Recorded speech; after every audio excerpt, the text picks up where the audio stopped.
Texto da pregação desta manhã, Ezequiel, capítulo 4, versículos 9 a 17, mas antes faremos a leitura de Levítico, capítulo 26, versículo 14 ao 26.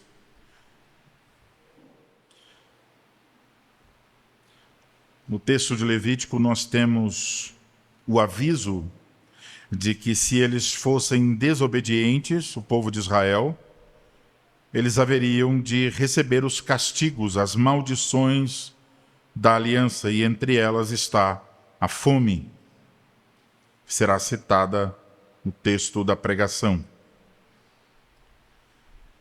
Mas, se me não ouvirdes e não cumprirdes todos estes mandamentos, se rejeitardes os meus estatutos, e a vossa alma se aborrecer dos meus juízos, a ponto de não cumprir todos os meus mandamentos e violardes a minha aliança, então eu vos farei isto.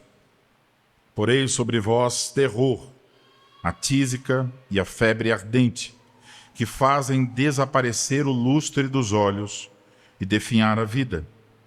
E semeareis debalde a vossa semente, porque os vossos inimigos a comerão. Voltar-me-ei contra vós outros, e sereis feridos diante de vossos inimigos. Os que vos aborrecerem assenhorar-se-ão de vós e fugireis, sem ninguém vos perseguir. Se ainda assim, com isto não me ouvirdes, tornarei a castigar-vos 7 vezes mais por causa dos vossos pecados. Quebrantarei a soberba da vossa força, e vos farei que os céus sejam como ferro e a vossa terra como bronze. Debalde se gastará a vossa força, a vossa terra não dará a sua messe, e as árvores da terra não darão o seu fruto. E se andardes contrariamente para comigo e não me quiserdes ouvir, trarei sobre vós pragas 7 vezes mais, segundo os vossos pecados. Porque enviarei para o meio de vós as feras do campo, as quais vos desfilharão, e acabarão com o vosso gado, e vos reduzirão a poucos, e os vossos caminhos se tornarão desertos. Se ainda com isto não vos corrigirdes para vos volverdes a mim, porém andardes contrariamente comigo, eu também serei contrário a vós outros, e eu mesmo vos ferirei 7 vezes mais por causa dos vossos pecados. Trarei sobre vós a espada vingadora da minha aliança. E então, quando vos ajuntardes nas vossas cidades, enviarei a peste para o meio de vós, e sereis entregues na mão do inimigo. Quando eu vos tirar o sustento do pão, 10 mulheres cozerão o vosso pão num só forno, e vô-lo entregarão por peso. Comereis, porém não vos fartareis. Agora vamos ao texto de Ezequiel, capítulo 4, a partir do versículo 9 até o 17. Ezequiel 4, a partir do versículo 9 ao 17.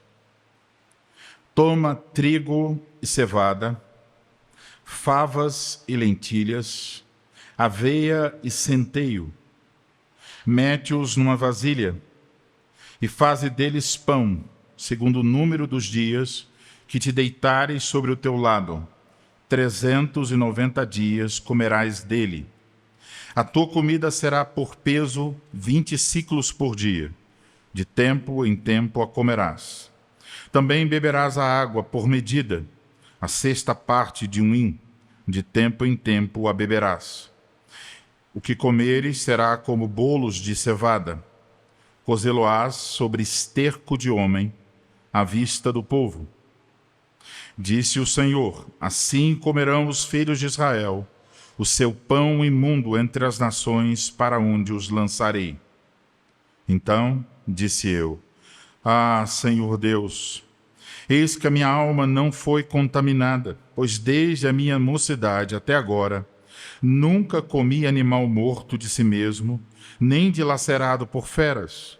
nem carne abominável entrou na minha boca. Então ele me disse: deite esterco de vacas em lugar de esterco humano. Sobre ele prepararás o teu pão. Disse-me ainda: filho do homem, eis que eu tirarei o sustento de pão em Jerusalém. Comerão o pão por peso e com ansiedade, beberão a água por medida e com espanto. Porque lhes faltará o pão e a água, espantar-se-ão uns com os outros e se consumirão nas suas iniquidades. Até aí a leitura da palavra do Senhor. Nós vamos orar ao Senhor.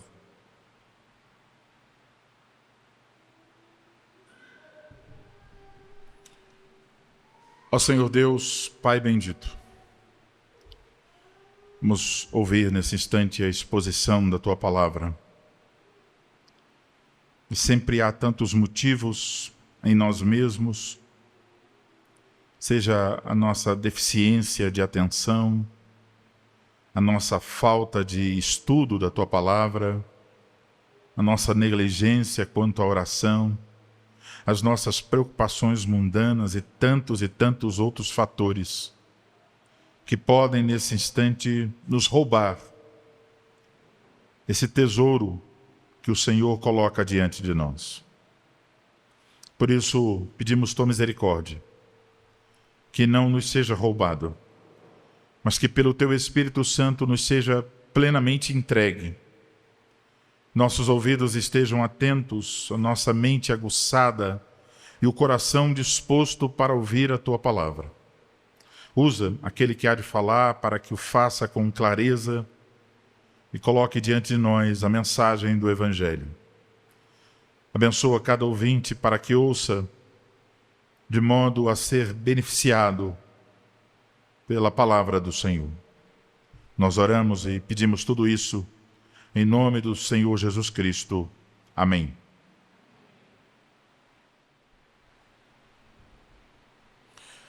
Amada Igreja do nosso Senhor Jesus Cristo, no último domingo nós iniciamos a nossa jornada pelo capítulo 4 de Ezequiel, onde vimos que quando o povo se torna surdo às palavras do Senhor, por vezes ele fala através de sinais dramáticos.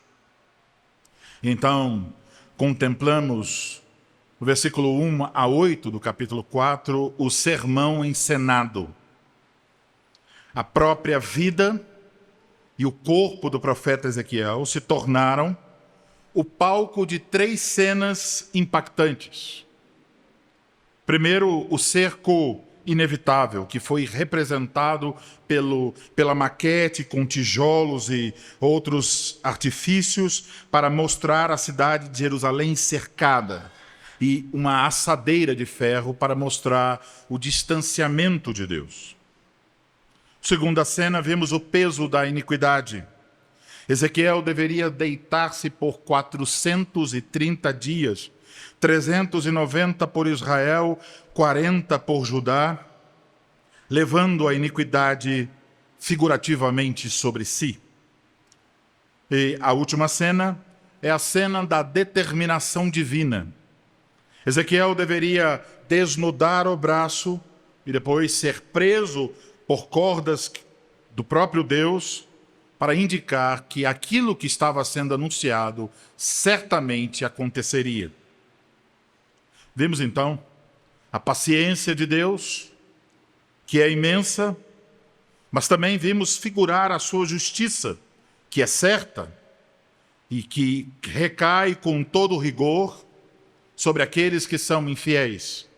Isso nos levou então para a necessidade de um Salvador que carregasse de fato os nossos pecados que não podíamos suportar.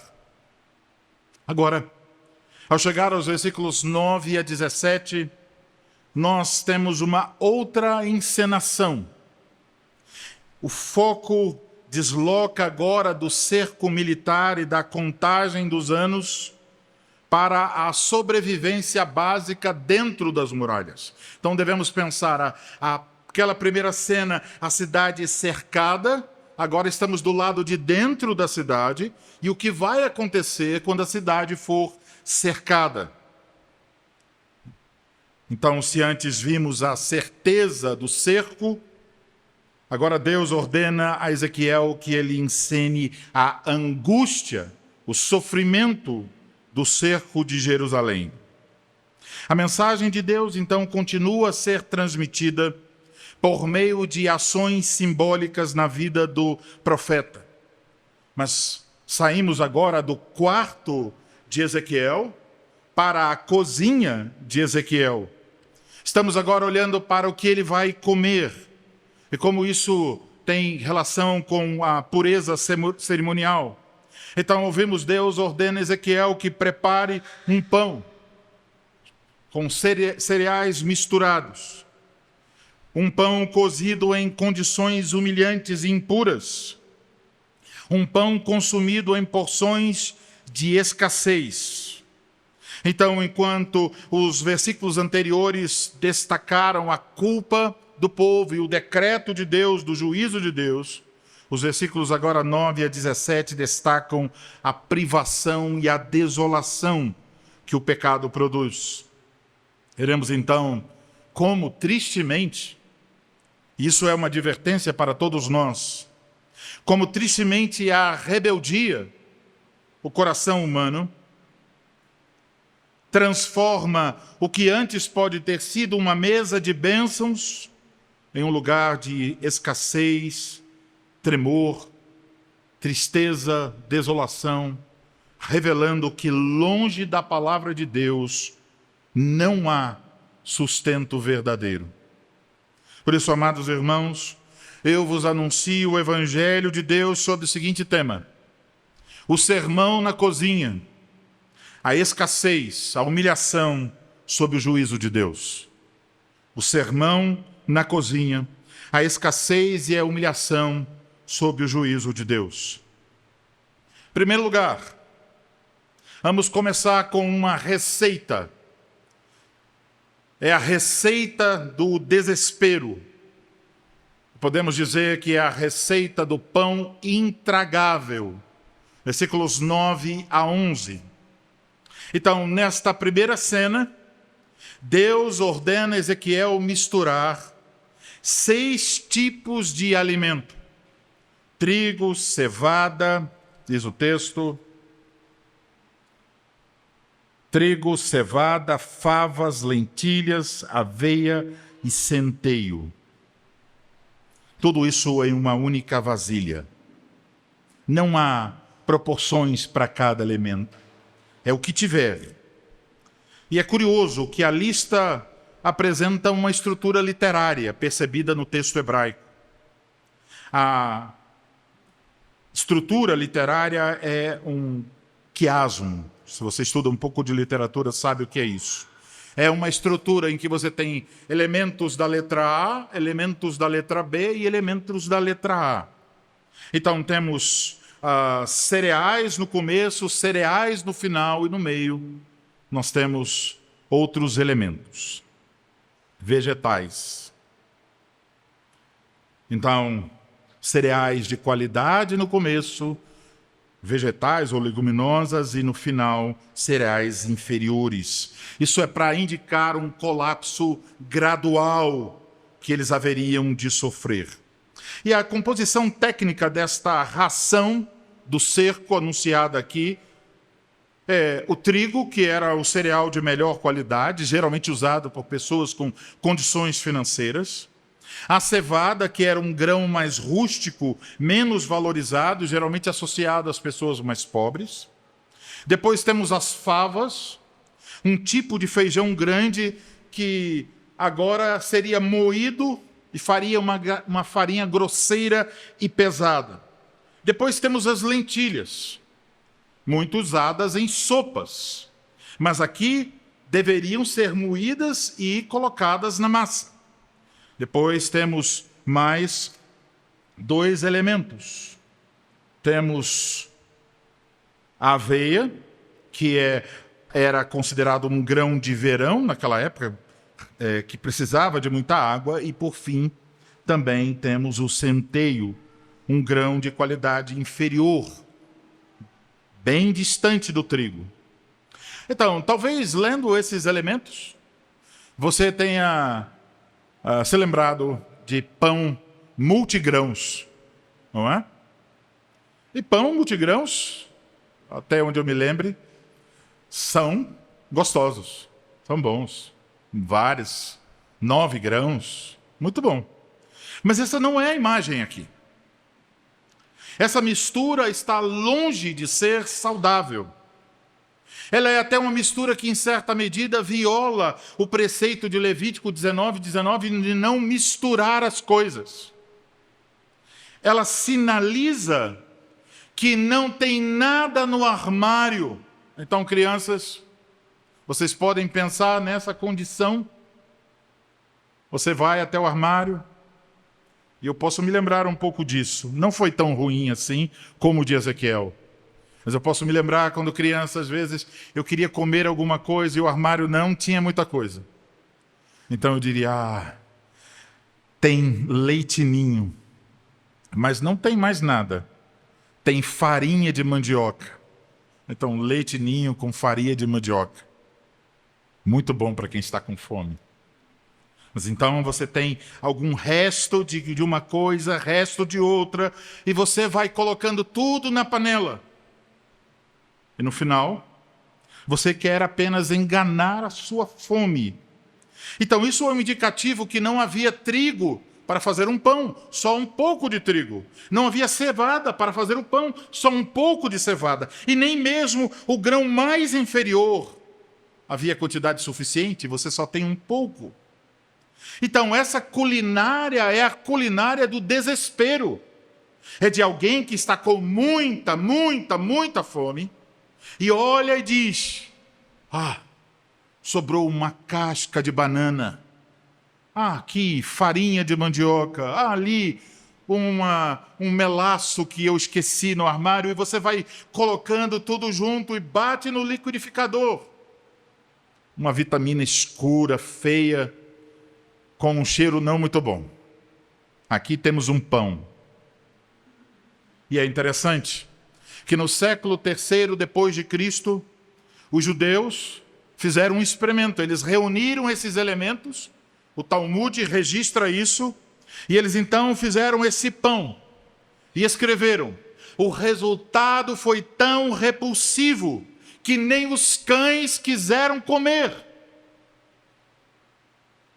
Então esse pão que Ezequiel deveria comer 390 dias, é um pão fétido, de sabor horrível, e esse pão exala a amargura do juízo de Deus.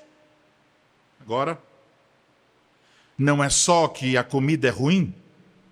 O texto diz 2 medidas, e eu vou transcrevê-las para vocês. Ele deveria comer 240 gramas de pão por dia, e beber cerca de meio litro de água por dia, num calor muito superior ao que enfrentamos aqui em Campinas, o calor do Oriente Próximo. Comer, então, por peso e beber por medida é um sinal de racionamento extremo. E aí, então, temos a expressão de tempo em tempo. Ou seja, deveria haver, além da qualidade ruim do alimento, além da porção mínima do alimento, um tempo. Então, se ele comesse hoje meio-dia, todos os 390 dias, ele deveria comer sempre meio-dia. Não antes, não depois. Isso aumenta a tortura psicológica sobre Ezequiel. Foram 390 dias que estavam simbolizando o acúmulo da iniquidade de Israel. Então, Ezequiel aqui não está expiando os pecados do povo, como se fosse um substituto, mas o pecado e as suas consequências a consequência do pecado está caindo sobre ele. A culpa acumulada está vigorando sobre ele. A situação como um todo, então, era de uma manutenção calculada do sofrimento. Os estudiosos dizem o seguinte, que o que foi dado a Ezequiel era o mínimo para que o coração não parasse. Não é que esse alimento trazia forças e supria as necessidades de nutrientes de Ezequiel. Não. Ele está num processo de inanição. Não é suficiente. Mas é suficiente para que ele não morra. Essa é a dieta do Senhor para Ezequiel. Deus deu, e veja, Deus é o supremo conhecedor desses assuntos. Nutricionista. Ele dá a ele o mínimo, apenas o suficiente para mantê-lo. Então Ezequiel certamente emagreceu e estava definhando dia após dia. Essa cena do homem ali sofrendo e emagrecendo é um espelho da nação de Israel aos olhos de Deus. É um espelho do que o pecado faz com o homem. Quando Ezequiel estava comendo assim, as pessoas que o viram estavam recebendo a mensagem.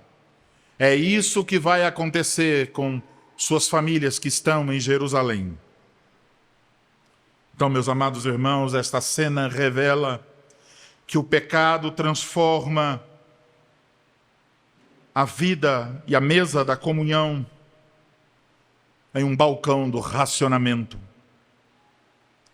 Quando nós nos afastamos de Deus, quando nós imaginamos que nós podemos cuidar das nossas próprias vidas, quando ignoramos Sua palavra e Sua vontade,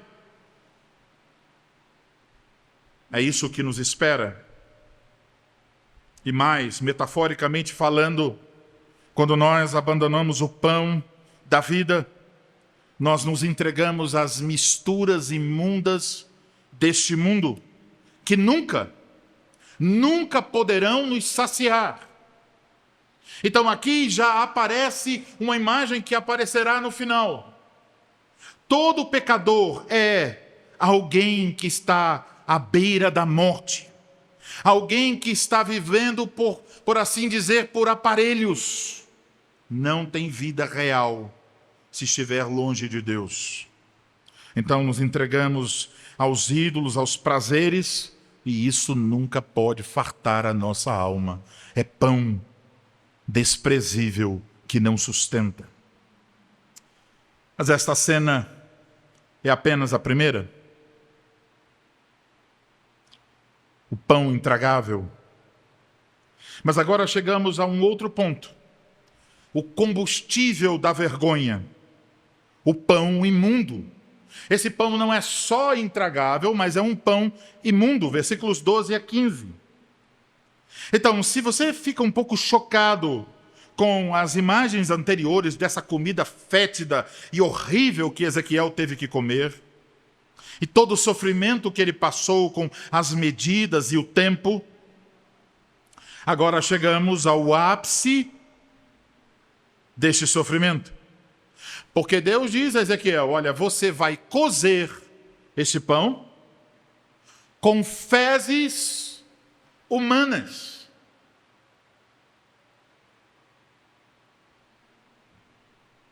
Em um contexto de escassez, poderia ser que alguém usasse esterco animal para sua sobrevivência. Mas até nos povos mais distantes e imundos, usar os dejetos humanos para cozinhar viola todas as regras de higiene, de qualquer mentalidade. E para um judeu isso ainda é pior. Porque pensar em comer um pão que está impregnado com a sujeira das fezes, é um pão imundo, Isso estava apontando para o exílio que eles estavam enfrentando, que os colocava em terras imundas, tudo ao redor é imundo. Mas se isso era ruim para qualquer pessoa, para qualquer judeu, lembrem, Ezequiel é um sacerdote da linhagem de Zadok. E como um sacerdote, ele tinha regras de higiene severas, regras de impureza muito rígidas desde a sua infância. Então, quando Deus diz, você vai cozinhar esse pão em fezes humanas, a reação de Ezequiel é um dos raros momentos em que ele protesta. Ele diz, não, Senhor, não. Ele diz, eis que a minha alma não foi contaminada.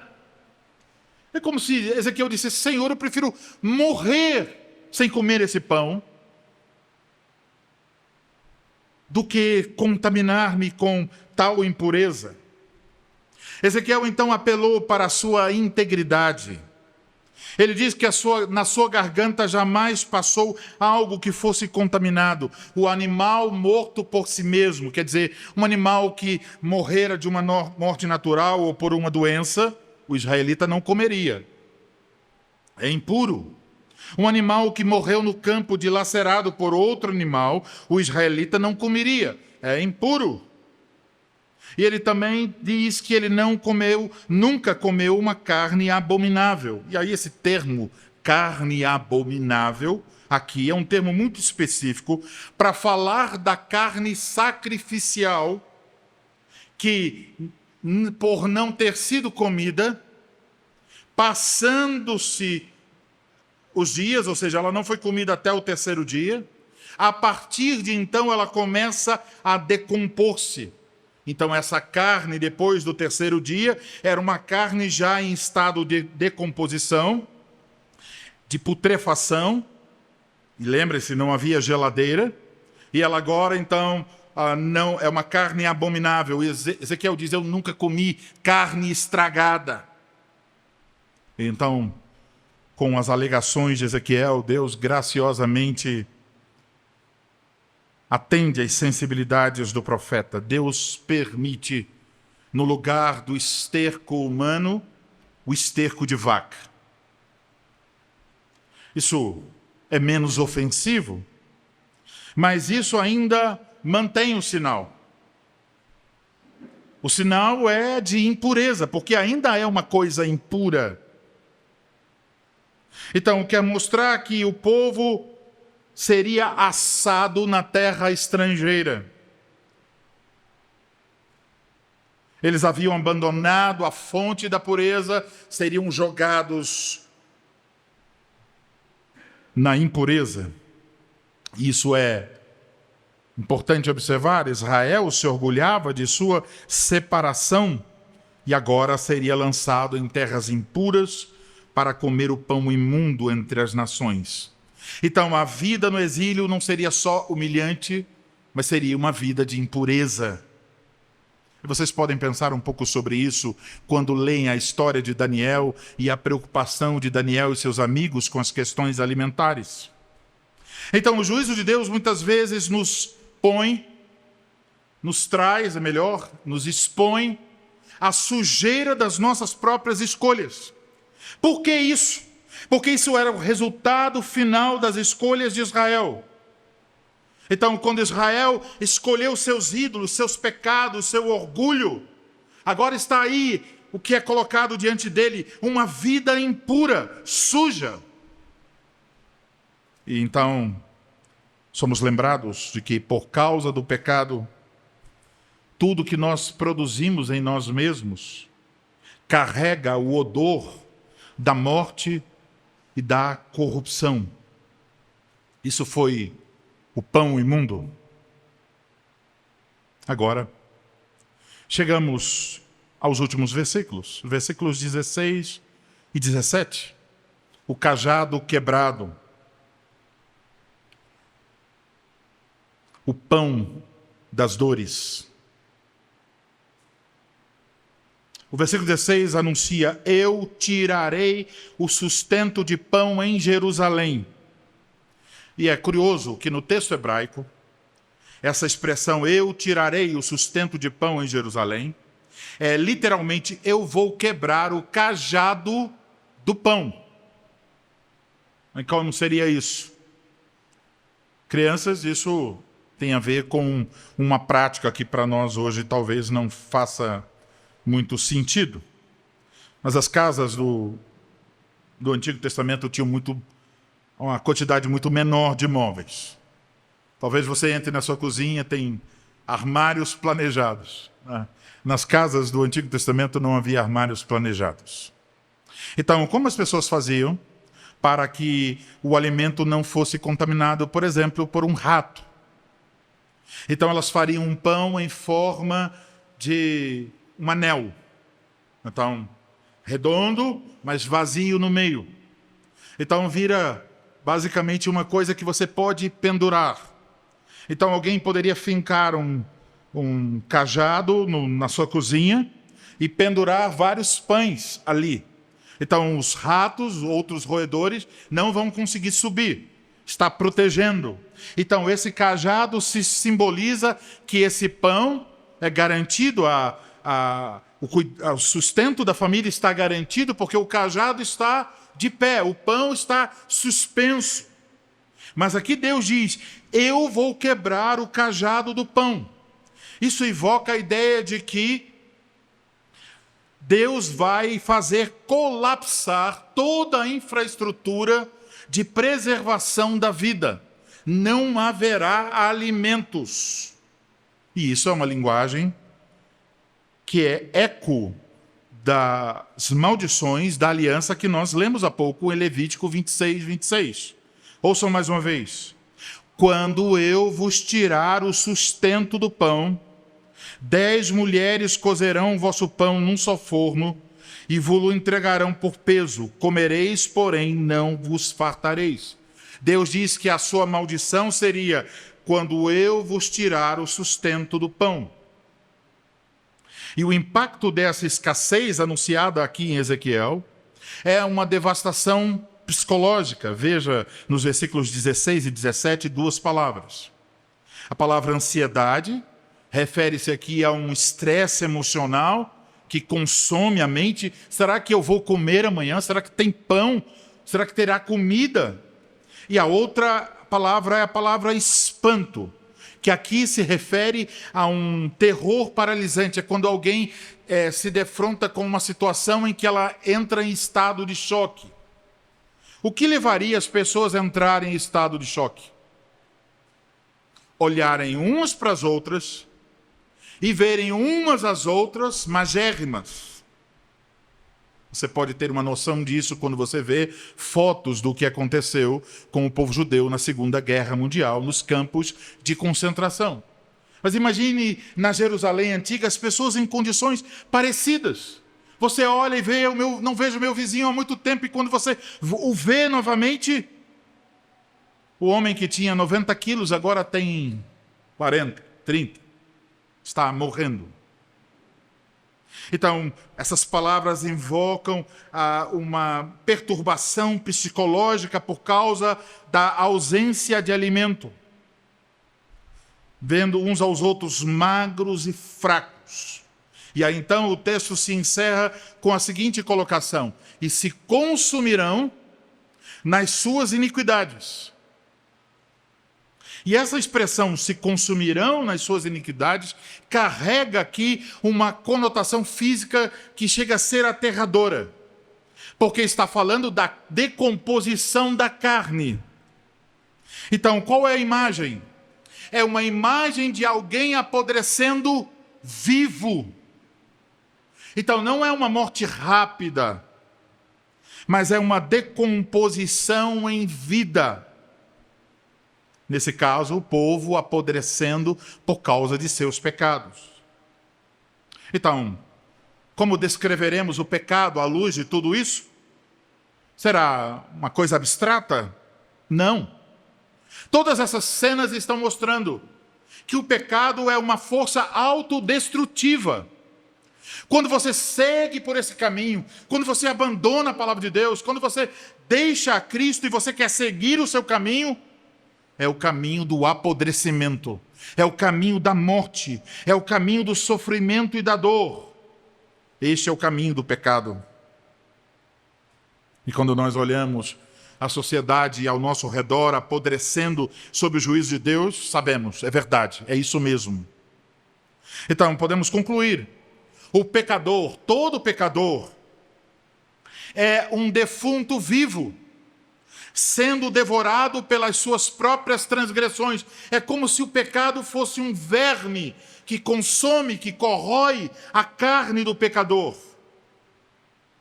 Ele parece estar vivo, mas está debaixo do signo da morte. Amados irmãos, Ezequiel representou e experimentou em sua própria vida e corpo a escassez, a impureza e o desespero da vida sem Deus. Ezequiel comeu um pão intragável, um pão imundo, numa dieta extremamente restritiva, para mostrar o que aguardava os exilados em Jerusalém, os habitantes de Jerusalém. O teatro de Deus, através de Ezequiel, foi então um aviso severo, dolorido, triste e até podemos dizer feio. Mas mesmo nessa cena terrível, mesmo olhando para essa cena que nos choca a consciência, de um pão horrível, intragável, de uma alimentação escassa, de uma dieta marcada em tempos certos, de um pão imundo. Mesmo aí, podemos ver a graça de Deus e o Evangelho anunciado, pois Deus está chamando, através dessas cenas horríveis, pessoas ao arrependimento. Deus está usando sinais fortes e chocantes para mostrar que o pecado é um caminho de tristeza, desesperança e fome. Então, se nós não tivéssemos conhecimento do Evangelho da graça de Deus, poderíamos encerrar o sermão agora com uma tristeza em nosso coração e dizer: oh, que coisa horrível e triste. Mas, amados irmãos, há uma esperança maravilhosa aqui. Porque a experiência de Ezequiel nos conduz ao cerne da questão do pecado e do sacrifício. Ezequiel está aqui como um representante pactual por todo o povo. Ele carregou o fardo de forma visual, o fardo da iniquidade. Ele sofreu as maldições da aliança em sua dieta imposta por Deus. Ele ilustrou em seu corpo o que significa estar debaixo do juízo. Mas Ezequiel não pôde remover a culpa. Ezequiel era um pecador representando pecadores debaixo da vara do juízo.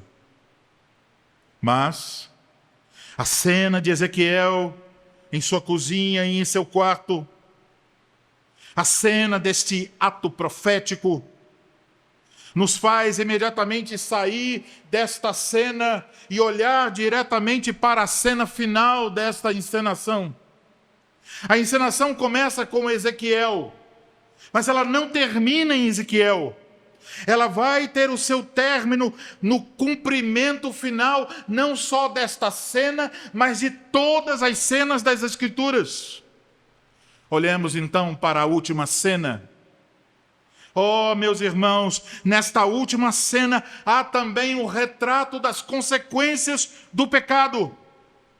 Nesta última cena há uma imagem terrível do juízo de Deus. Nesta última cena também há vergonha, humilhação, dor. Oh, meus irmãos, nesta última cena há também um homem, e ele está carregando a iniquidade. Mas ele não faz de maneira meramente representativa, como foi no caso de Ezequiel. Ele o faz de maneira efetiva e final. Esse homem figurativamente come o pão intragável. Ele come o pão imundo. Ele come o pão da humilhação e da degradação que nós merecíamos. Esse homem sofre. Esse homem sofre no seu corpo e na sua alma, ao carregar sobre si as nossas iniquidades. Ele toma sobre si a nossa imundície, a imundície da nossa mentira, a imundície dos nossos olhares, das nossas murmurações, da nossa infidelidade, a mentira dos nossos pecados.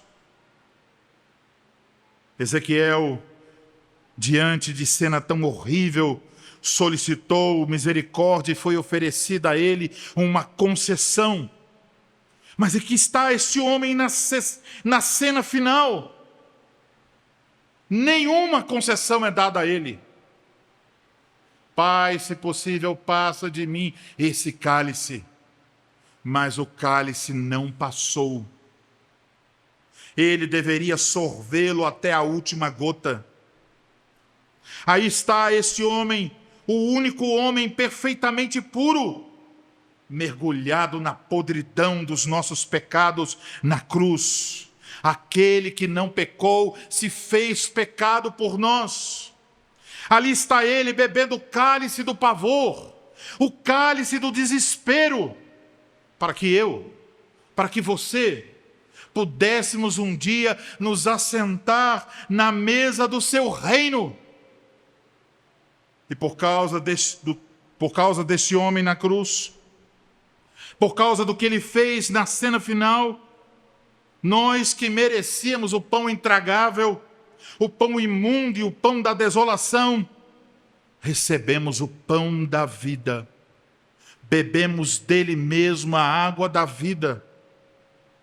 Ah, meus irmãos, é exatamente como anuncia a Santa Ceia.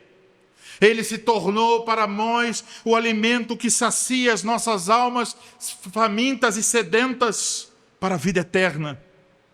Então você não precisa comer o pão repugnante e imundo, resultado do seu próprio pecado. Você não precisa experimentar as desolações por causa do seu próprio pecado. Você não precisa comer o pão da ansiedade e do desespero. Deus te dá o pão da vida. E temos as promessas de que nos assentaremos com Ele em sua mesa nas bodas do Cordeiro. Então ouça bem. Se você tem a Cristo, eis aqui algo precioso que você nunca deve esquecer. O pão da vida nunca lhe faltará. Você não morrerá de inanição. Por toda a sua vida, o Evangelho está sempre proclamando nova e novamente aquilo que nós ouvimos na celebração da ceia. Tomem, comam, se lembrem e creiam que o corpo do nosso Senhor Jesus Cristo foi derramado para a remissão completa de todos os nossos pecados. Então você tem o pão para a vida inteira, o pão para a eternidade. Você nunca comerá o pão maldito de seus pecados, mas porque Cristo assumiu este encargo, você tem para sempre o pão da esperança, o pão da alegria, o pão da vida. Oh, meus amados, que diremos à luz de tudo isso? Bendito seja o nosso Senhor e Salvador Jesus Cristo para todos sempre. Amém.